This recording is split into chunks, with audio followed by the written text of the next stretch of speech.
창세기 18장 1절로 15절까지의 말씀을 제가 먼저 한 절씩 교독하도록 하겠습니다. 여호와께서 마므레의 상수리 나무들이 있는 곳에서 아브라함에게 나타나시니라. 날이 뜨거울 때에 그가 장막문에 앉아 있다가 눈을 들어 본즉 사람 셋이 맞은편에 서 있는지라. 그가 그들을 보자 곧 장막문에서 달려나가 영접하며 몸을 땅에 굽혀 이르되 내 주여 내가 주께 은혜를 입었사오면 원하건대 종을 떠나 지나가지 마시옵고 물을 조금 가져오게 하사 당신들의 발을 씻으시고 나무 아래에서 쉬소서. 내가 떡을 조금 가져오리니 당신들의 마음을 상쾌하게 하신 후에 지나가소서. 당신들이 종에게 오셨음이니이다. 그들이 이르되 내 말대로 그리하라. 아브라함이 급히 장막으로 가서 사라에게 이르되 속히 고운 가루 세 스아를 가져다가 반죽하여 떡을 만들라 하고 아브라함이 또 가축대 있는 곳으로 달려가서 기름지고 좋은 송아지를 잡아 하인에게 주니 그가 급히 요리한지라. 아브라함이 엉긴 젖과 우유와 하인이 요리한 송아지를 가져다가 그들 앞에 차려놓고 나무 아래에 모셔 섬에 그들이 먹으니라. 그들이 아브라함에게 이르되 내 아내 사라가 어디 있느냐 대답하되 장막에 있나이다. 그가 이르시되 내년 이맘때 내가 반드시 내게로 돌아오리니 내 아내 사라에게 아들이 있으리라 하시니 사라가 그 뒤 장막문에서 들었더라. 아브라함과 사라는 나이가 많아 늙었고 사라에게는 여성의 생리가 끊어졌는지라. 사라가 속으로 웃고 이르되 내가 노쇠하였고 내 주인도 늙었으니 내게 무슨 즐거움이 있으리요. 여호와께서 아브라함에게 이르시되 사라가 왜 웃으며 이르기를 내가 늙었거늘 어떻게 아들을 낳으리요 하느냐. 여호와께 능하지 못한 일이 있겠느냐. 기한이 이를 때에 내가 내게로 돌아오리니 사라에게 아들이 있으리라. 15절 같이 합독합니다. 사라가 두려워서 부인하여 이르되 내가 웃지 아니하였나이다. 이르시되 아니라 내가 웃었느니라. 아멘. 사람이 웃으면 얼굴에 있는 15가지의 근육이 한꺼번에 운동을 한다고 합니다. 그리고 우리 몸에는 약 650가지 정도의 근육으로 이렇게 연결되어져 있는데 무려 350가지 정도의 근육 조직이 움직여져서 이 웃을 때 우리 신체를 자극하게 되고, 그래서 그 신체를 자극하는 그러한 자극 때문에 여러분들이 아마도 한 번쯤 들어보셨을 법한 엔돌핀이라든지 그거보다 훨씬 더 강력한 이러한 성분들이 우리 몸에서 자연스럽게 흘러 나온다고 합니다. 많은 좋은 그러한 호르몬들과 화학 물질들이 이 웃음이라고 하는 단순한 이 한 가지만으로도 우리 몸에서 많이 분비되어질 뿐만 아니라 질병도 낫게 되고 스트레스도 없어지고 우리의 삶이 변화될 수 있는 그러한 삶의 모습이 바로 웃음이라고 하는 이러한 것들에서부터 시작될 수 있다고 하는 그러한 연구 발표들이 있는 것을 보게 됩니다. 우리가 살고 있는 이 캘리포니아 가까운 곳에 한 20분쯤만 가면 여러분들이 로마린다라고 하는 의대가 있는 그러한 학교가 있는 것을 봅니다.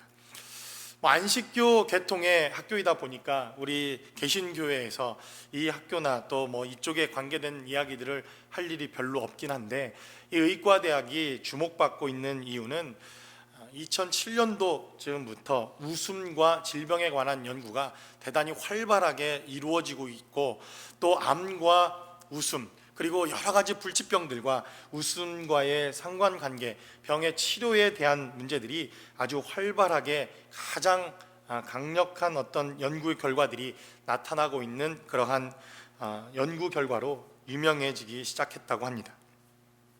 그래서 이들의 연구를 살펴보니까 웃으면 암도 떠나가고, 웃으면 병원에서 포기했던 질병도 낫게 되고, 웃으니까 지금까지 알려지지 않았던 여러 가지 그러한 원인의 질병들이 정말 감쪽같이 사라져버리는 그러한 일들이 심심치 않게 일어나는 것을 보게 되었다고 합니다.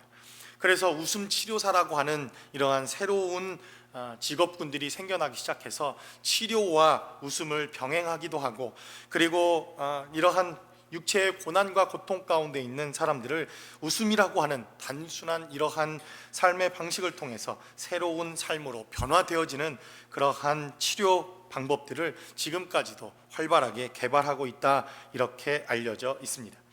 이 이야기는 제가 개인적으로 만들어낸 이야기가 아니라 정재승이라고 하는 분이 쓴 과학 콘서트라고 하는 책에 자세하게 기록되어져 있는 내용들을 제가 발췌해서 여러분들에게 알려드리고 있는 내용입니다. 예전에 아마 저보다 혹은 저의 세대쯤 되시는 분들이라면 다 아는 한국의 방송 프로그램이 하나 있었던 것을 기억합니다. 웃으면 복이 와요. 여러분 기억나십니까? 웃으면 복이 와요. 물론 언젠가부터 이 프로그램이 중단되어져서 지금은 방영되진 않지만 상당히 오랜 기간 동안 장수 프로그램 가운데 하나였습니다. 우리에게 웃음을 주었던 많은 옛 코미디언들, 서영춘 씨, 비실비실 무슨 배삼룡 다 기억나십니까? 프라이보이 곽규석 맞습니까? 이런 분들, 혹은 구봉서 장로님, 이런 분들, 예전에 우리가 기억하고 있던 정말 코미디언이라고 하는 이런 분들이 이 프로그램에 나와서 우리에게 웃음도 주고 그리고 즐거움도 주었던 프로라고 여겨집니다. 전 국민의 50% 이상이 이 프로그램을 시청했던 때도 있었다고 합니다.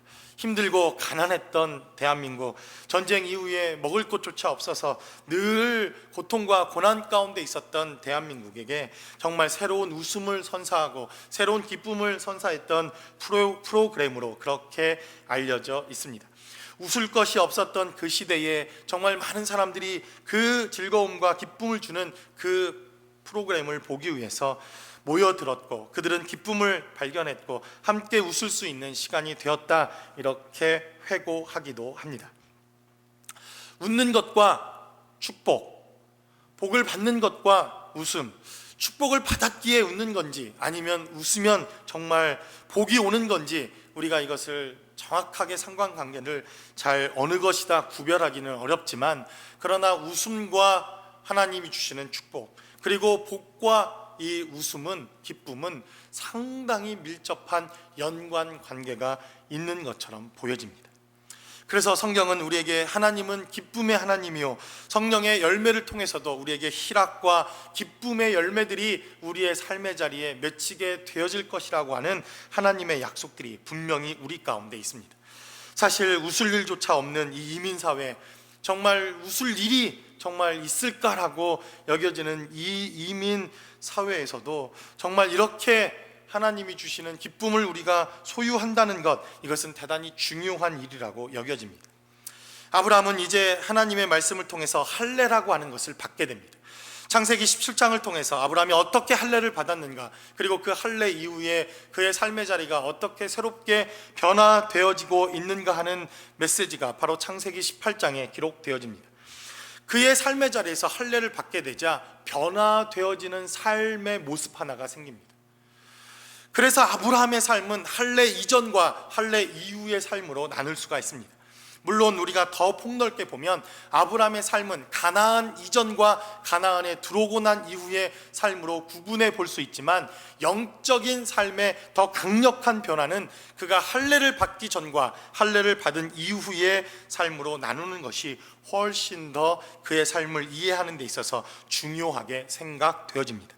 그가 할례를 체험하고 할례를 경험하게 되자 그의 삶에 변화가 일어나기 시작하는데, 가장 강력한 변화는 하나님의 임재를 더욱더 강력하게 그가 느끼기 시작했다는 것입니다. 하나님의 임재를 더욱더 강력하게 체험하기 시작하고 하나님에게 더욱더 민감해지기 시작하고 하나님의 말씀과 하나님의 임재가 그의 삶에 있어서 더욱더 강력한 임재와 말씀으로 체험되어지기 시작했다는 것입니다. 그래서 창세기 18장 1절에는 여호와께서 마므레의 상수리 나무들이 있는 곳에서 아브라함에게 나타나시니라. 날이 뜨거울 때에 그가 장막문에 앉아 있다가 눈을 들어본즉 사람 셋이 맞은편에 서 있는지라. 그가 그들을 보자 곧 장막문에서 달려나가 영접하며 몸을 땅에 굽혔다. 성경은 이렇게 말합니다. 그 이전에 어쩌면 아브라함은 그냥 지나칠 수도 있을 이 나그네들이 여행하는 그 사람들을 보게 됩니다. 소돔과 고모라를 향해 가고 있는 세 사람이 그가 있었던 마므레의 상수리 나무 그 천막 초막 안에 그의 눈에 들어오기 시작합니다.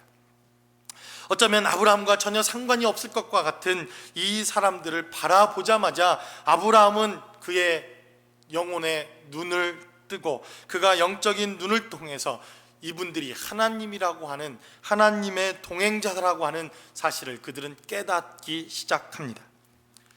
특별히 우리는 구약성경의 말씀을 통해서 하나님께서 육체를 입고 이 땅에 사람의 모습으로, 정확하게는 천사의 이름을 빌러 천사를 통해서 하나님이 나타나시는 장면들을 종종 보게 됩니다.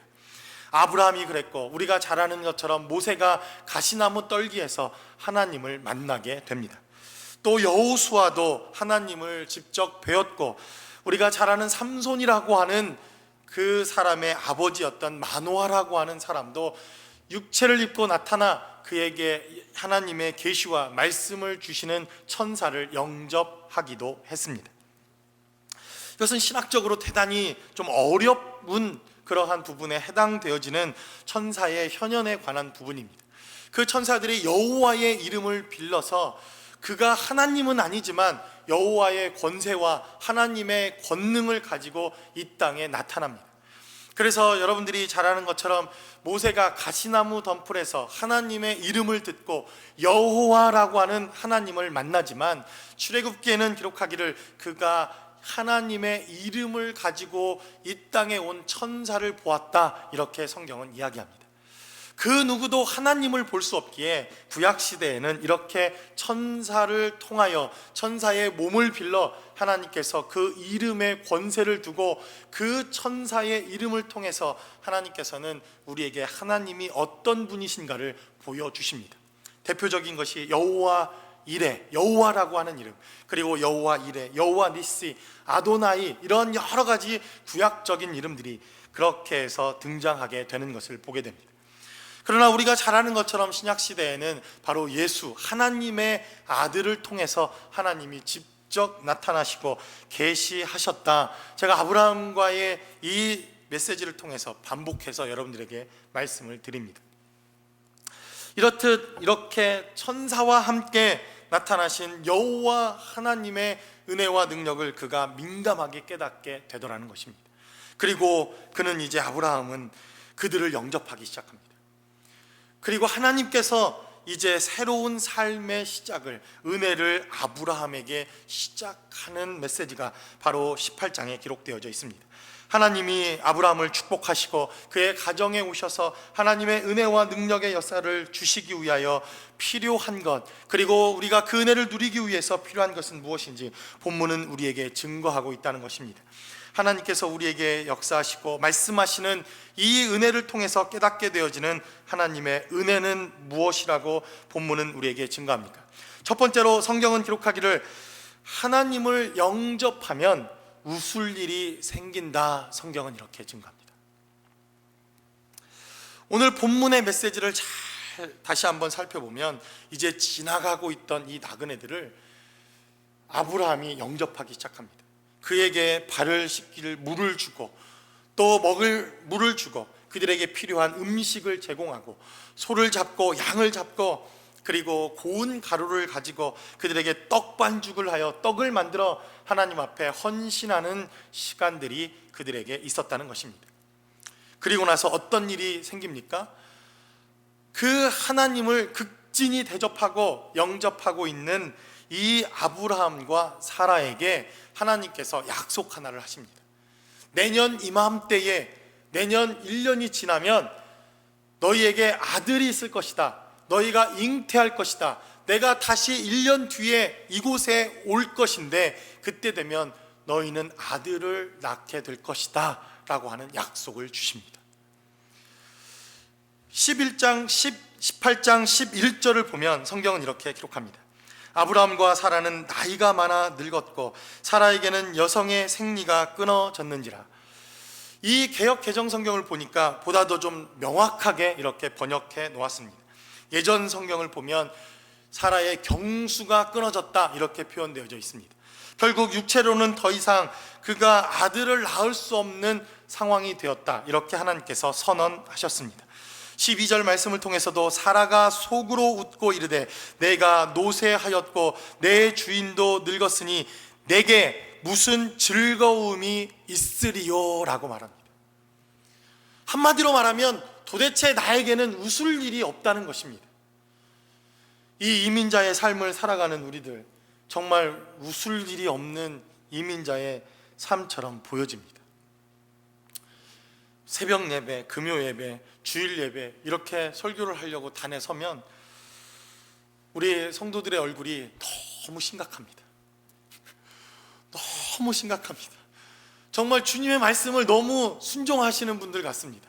수고하고 무거운 모든 짐을 하나님이 계신 이 십자가 앞으로 가지고 오는 것까지는 좋습니다. 그리고 그것을 주님 앞에 떠 넘겨드려야 합니다. 너무 심각한 것 같습니다. 우리 교회 교인들만 그런가 이렇게 생각해 보면 또 가끔 제가 다른 곳에 가서 설교할 일이 있는데 그곳 성도들도 참 심각합니다. 세상의 모든 근심들을 다 지고 가는 그러한 어린 양과 같은 그러한 표정들을 짓고 있는 것을 보게 됩니다. 이해됩니다. 웃을 일이 뭐가 있겠습니까?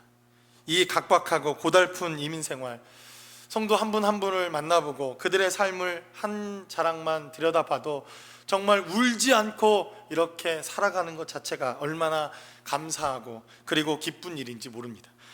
웃을 일보다 울 일이 많고, 웃을 일보다 화나는 일이 많고, 웃을 일보다 답답하고 마음에 근심되는 일들이 훨씬 많은 것이 이민자의 삶이라고 여겨집니다. 그래도 한번 우리 웃어봤으면 좋겠습니다. 좌우 계신 분들 한번 좀 바라보시고 억지로라도 강제라도 한번 웃어보십시오.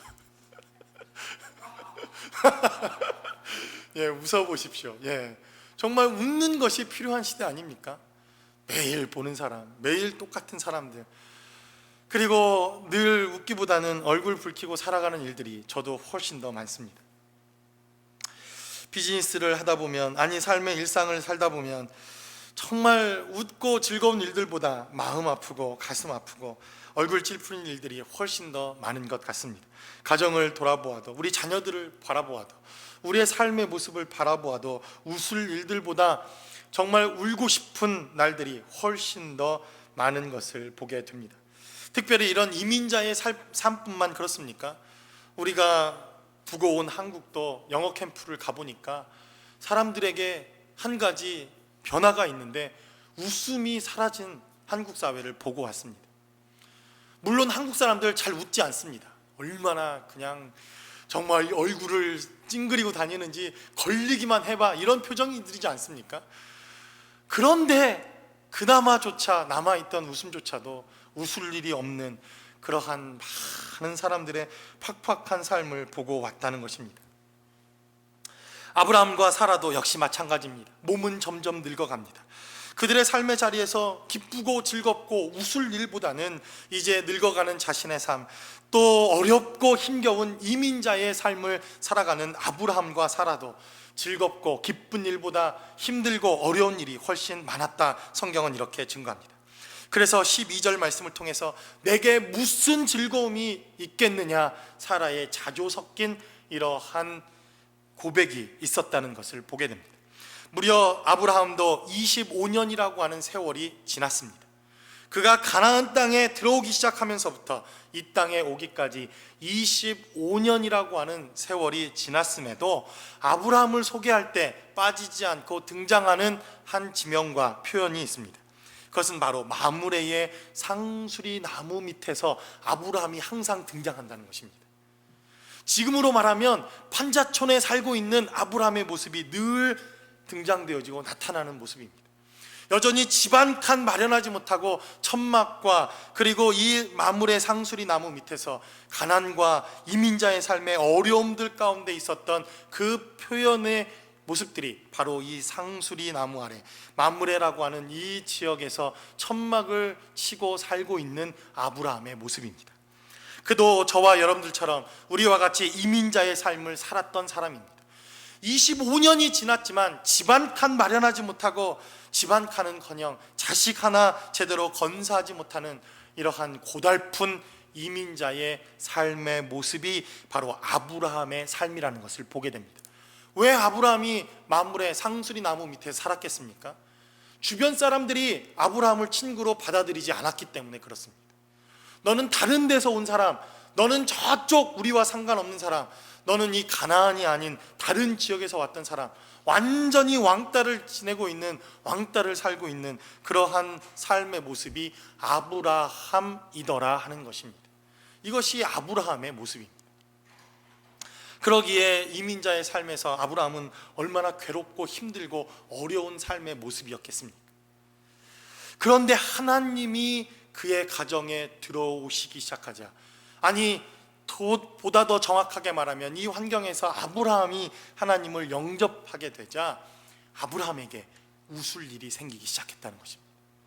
사라에게 정말 웃을 일이 이제부터 시작되더라는 것입니다. 이것이 바로 본문이 우리에게 증거하고 있는 하나님의 은혜요 능력입니다. 이렇게 힘들고 고달픈 우리의 삶일지라도 하나님이 계신다면, 하나님을 우리가 영접해 드릴 수 있다면 비로소 웃을 일이 시작되어지고 참 진정한 기쁨과 참 웃음이 무엇인지를 하나님을 통해서 우리는 깨닫게 되더라는 것입니다. 그래서 성경은 기록하기를 바로 하나님을 영접하는 것으로부터 우리의 삶에 기쁨과 희락과 소망과 희망과 웃을 일이 생길 수 있다는 것을 본문은 우리에게 증거합니다. 두 번째로 본문은 기록하기를 믿음이 없으면 이 웃음은 비웃음이 되는데 우리에게 믿음이 있으면 이 웃음은 얼마나 큰 웃음이며 기쁨이 넘치는 웃음인가 하는 것을 본문은 우리에게 보여주고 있습니다. 12절로 14절까지 기록하기를 사라가 속으로 웃었다 이렇게 되어 있습니다. 여러분 정말 기뻐서 웃었습니까? 좀 마주보고 웃어보십시오 그랬더니 얼마나 어색한지 웃는 연습을 좀 해야 되겠습니다. 최소한 우리들끼리만이라도 좀 그래야 되지 않겠습니까? 한국 사람들 좀 웃음에 인색한 그러한 경향이 좀 있습니다. 그런데 사라가 웃었답니다. 그런데 속으로 웃었다 이렇게 기록해 놓고 있습니다. 소위 말해서 비웃음을 웃은 것입니다. 아니 아무리 하나님께서 나에게 농담할 것이 없어도 나는 이미 경수가 끊어졌고 오늘 11절에는 여자의 생리가 끊어졌다 이렇게 성경은 이야기하고 있고 아브라함도 이미 나이 많아 늙게 되어진 우리의 환경과 모습인데 하나님께서 도대체 나에게 아들이 있을 것이라고 이야기하는 것은 도대체 이게 웃어야 될 일입니까? 울어야 될 일입니까? 그러자 사라는 속으로 저는 비웃고 이렇게 좀 했으면 좋겠습니다. 비웃고 비웃은 것입니다. 우리가 말하는 썩소, 젊은 사람들은 뭐 썩소 이런 말을 씁니다. 처음에 이게 도대체 무슨 단어인지 썩은 미소라는 뜻이랍니다. 썩은 미소. 우리 가끔 뭐 그런 거 하지 않습니까? 누가 뭐라고 하면 비웃습니다. 비웃기도 잘하고 저도 속으로 얼마나 잘 비웃는지. 그런데 오늘 본문의 말씀을 잘 살펴보니까 사라가 믿음이 없으면 하나님의 이 은혜를 비웃게 되더라는 것입니다. 사라에게는 믿음이 없었습니다. 정말 하나님께서 나에게 태를 여셔서 내가 아들을 낳을 것이라고 하는 이 믿음의 역사가 없었더라는 것입니다. 이 믿음이 없으면 하나님께서 하시는 일이 우리에게 비웃음거리밖에 되지 않더라는 것입니다. 많은 사람들이 그렇게 이야기를 합니다. 우리가 만난 하나님, 내가 체험하고 내가 경험했던 하나님, 우리의 질병도 고쳐주시고 우리의 가정도 세워주시고 또 얼마나 많은 우리의 간증들이 있습니까? 그런데 믿음이 없는 사람들에게 이러한 간증들을 하면 혹시 여러분들 반응을 보셨습니까? 웃기고 있네. 에이 웃기고 있네. 그런 일이 어디 있어. 에이, 웃기는 소리 하고 있네. 여러분 우리는 믿음을 통해서 하나님의 은혜를 체험하고 경험한 삶의 간증과 믿음의 역사가 믿음이 없는 사람들에게는 웃기는 일이 되더라는 것을 체험합니다. 여러분 구원을 받으셔야 됩니다. 예수 이외에는 구원이 없습니다. 주님께서 저와 여러분들을 위해서 피 흘리셨습니다. 우리는 믿음이 있기에 이 복음이 얼마나 긴박하고 절박한 복음인지 너무나도 잘 압니다. 그런데 믿음이 없는 사람들은 뭐라고 얘기하는지 아십니까? 웃기고 앉았네 혹은 자빠졌네 뭐 이렇게 얘기하지 않습니까? 제가 언제 뭐 앉았다 일어났다 뭐 이거 뭐 무슨 뭐 쇼하는 겁니까? 왜 꼭 단어 뒤에 웃기고 뭐 앉았네 일어났네 뭐 이런 얘기들을 쓰는지, 그렇게 반응하는 사람들을 참 많이 봅니다. 야, 니네만 구원이 있어? 웃기고들 있네. 야, 쟤네들만 구원이 있단다. 이런 이야기들을 우리는 얼마나 많이 듣습니까? 흔하게 들어왔던 이야기 아닙니까? 근데 성경을 보니까 믿음이 없이는 하나님의 일들은 비웃음거리밖에 되지 않다라는 것입니다. 믿음이 없이 들으면 하나님의 일들은 한낱 웃기는 이야기밖에 안 되더라는 것입니다. 홍해를 갈랐던 이야기, 태양이 멈추었던 이야기, 죽은 자들이 살아났던 이야기, 정말 안진뱅이가 일어나고 문둥병이 나았던 이야기들, 우리는 믿음의 눈으로 바라보기에 하나님의 은혜요, 하나님의 역사요, 하나님의 놀라운 생명의 역사이지만 믿음이 없이 보면 정말 웃기는 이야기가 되더라는 것입니다. 저도 얼마나 이 말씀을 묵상하면서 제가 하나님 앞에 회개했는지 모릅니다. 저도 믿음이 없을 때는 누군가 저를 격려하고 위로하는 이야기들이 웃기는 이야기가 되더라고요. 누군가 저에게 목사님 목회하기 힘드시죠? 그래도 언젠가 하나님께서 정말 웃을 날이 있게 해줄 겁니다. 그러면 속으로 제가 비웃습니다. 웃기고 있네. 너나 잘해라. 무슨 개척교회 웃을 일이 있다고. 내 꼬라지를 내가 잘하는데 무슨 웃을 일이 얼마나 있겠냐. 이렇게 반응이 될 때가 있더라는 것입니다. 목사님, 정말 제가 목사님 교회를 기도하는데, 목사님을 기도하는데 조만간 하나님께서 큰 일을 이루실 겁니다. 이렇게 얘기하면 아멘 하고 이렇게 제가 믿음으로 받아야 되는데, 에휴, 한숨부터 나옵니다. 우리 하나님은 나한테 참 박하신 분이야, 이런 생각들이 먼저 일어나는 것을 보게 되더라는 것입니다. 왜요? 믿음이 없어서. 나에게 믿음이 없을 때에는 하나님이 우스운 하나님이 되더라는 것입니다. 웃음밖에 나오지 않는 하나님. 아니, 도대체 제가 하나님 뭘 할 수 있겠습니까? 하나님은 우리에게 큰 일을 이루어 주시겠다 약속하시고 말씀하시고 있는데도 불구하고 우리는 계속해서 하나님의 그 약속을 비웃는 삶의 자리밖에 되지 않더라는 것입니다. 그래서 한 가지 우리가 깨닫는 영적 원리가 있습니다. 하나님의 일은, 하나님의 능력은 절대로 웃을 일이 아님에도 불구하고 저와 여러분들의 영적 상태 때문에 하나님의 일은 웃기는 일이 될 수도 있다는 것입니다. 하나님 편에서는 이 일이 결단코 웃을 일이 아님에도 불구하고, 우리에게 기쁨과 능력이 되는 일임에도 불구하고 저와 여러분 때문에 이 일은 웃기는 일이 되더라는 것입니다. 그래서 성경은 기록하기를 믿음이 없으면 하나님의 일에 대해서 우리는 비웃을 수밖에 없습니다. 그러나 이것이 믿음이 되어진다면 얼마나 큰 기쁨입니까? 아들이 없던 그들에게 25년 만에 적자가 탄생하고 그의 자식들이 생겨나는 놀라운 축복의 역사가 시작되어지는 이 삶의 현장에서 그는 얼마나 기쁨에 하나님의 찬양을, 하나님의 기쁨을 가지고 그는 웃을 수 있었겠습니까? 그래서 바로 믿음이 우리의 삶을 결정하게 된다는 것입니다. 두 번째, 마지막으로 성경은 기록할 때 하나님은 우스운 분이 아니라 하나님은 우리에게 웃음과 기쁨을 주시는 분이라고 하는 사실을 본문은 우리는 말씀을 통해서 깨닫게 되어집니다. 하나님께서 우스운 분이 아니라 하나님께서는 우리에게 웃음을 주시는 분이라는 것입니다. 제가 설교 서두에서 웃으면 복이 와요 뭐 이런 이야기를 하면서 생각나는 우리 코미디언 한 분이 있습니다. 구봉서 장로님. 얼마 전에 소천을 하셨습니다. 얼마 전에 그의 생을 마감하면서 그가 남기고 간 많은 신앙의 유산들과 그리고 신앙에 좋은 영향력이 있다는 것을 보게 됩니다. 그가 교회를 세우고 우리가 잘 아는 연예인 교회, 예능 교회와 그리고 온누리 교회를 세우는데 얼마나 하나님 앞에 헌신하고, 그리고 많은 동남아에 또 학교가 없는 그런 지역에 자기의 재산을 털어 학교를 건축하고 지금도 수백 명의 사람들에게 먹을 것과 입을 것과 써야 될 것들을 그렇게 베푸는 삶을 살다가, 그는 영향력 있는 삶을 살다가 그의 생을 마감하고 떠나갔습니다. 그런데 이 코미디언이셨던 이 구봉서 장로님이 후배 코미디언들을 모아놓고, 저는 이 이야기를 제 친구를 한번 좀 팔아야 되겠습니다. 남희석이라고 혹시 아십니까? 제 절친 중에 하나인데, 그런 후배들을 모아놓고 이 장로님이 늘 이런 말씀을 하셨다고 합니다. 코미디언은 웃기는 사람이 아니다, 웃음을 주는 사람이다, 이렇게 이야기를 했다고 합니다. 여러분, 웃기는 사람과 웃음을 주는 사람은 너무나도 다릅니다.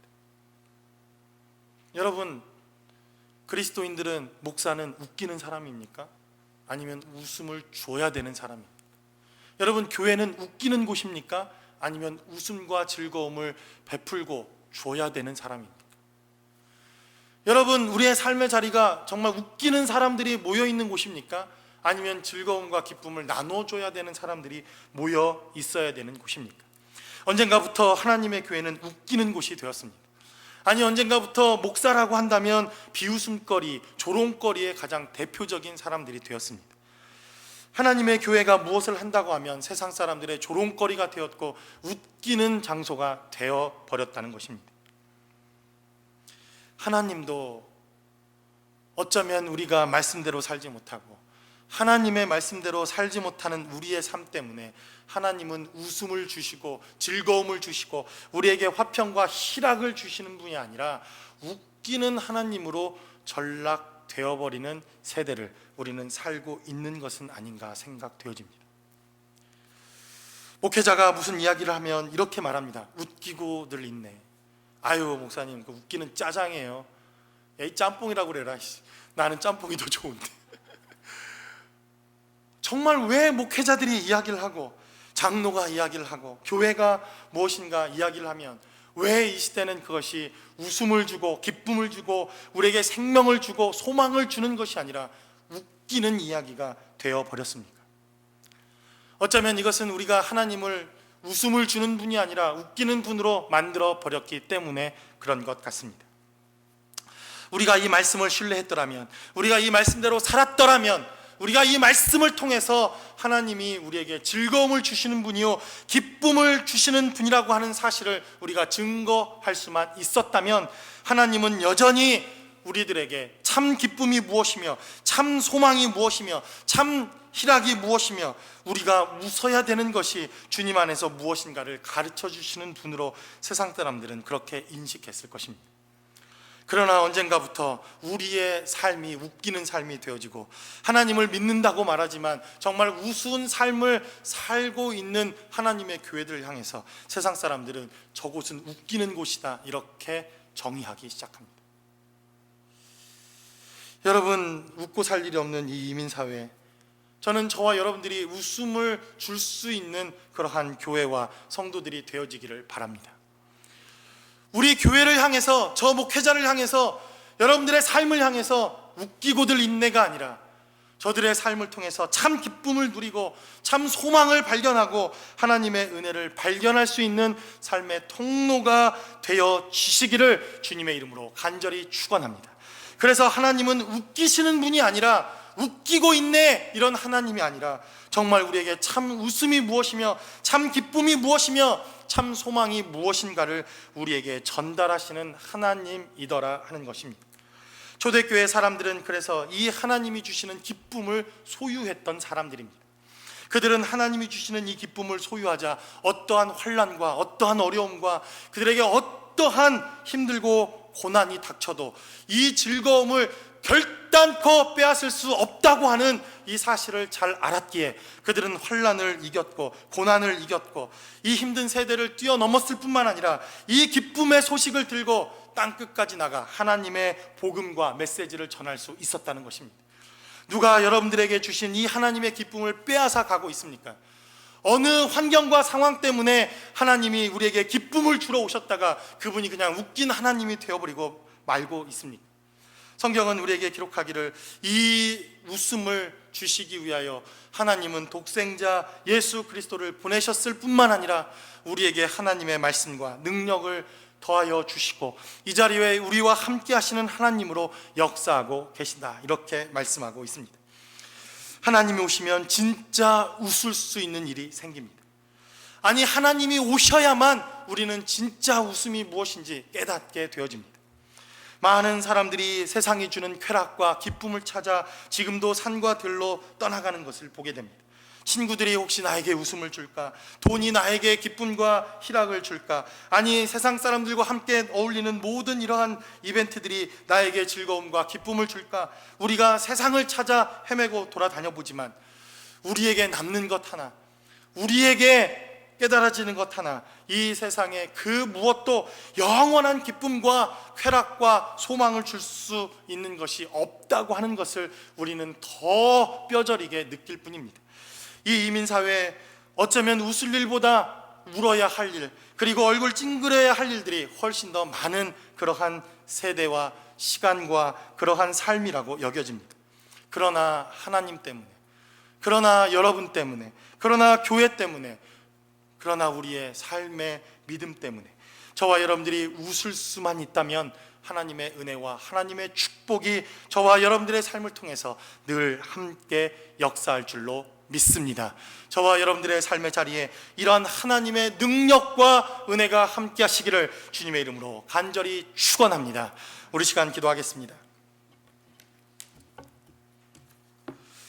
우리 시간 기도하며 우리 시간 하나님 앞에 찬양할 때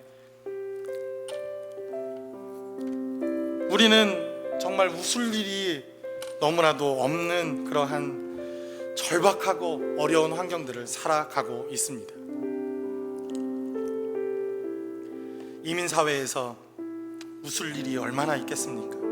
들어보면 너무나도 힘겹고 가슴 아픈 많은 일들이 있습니다.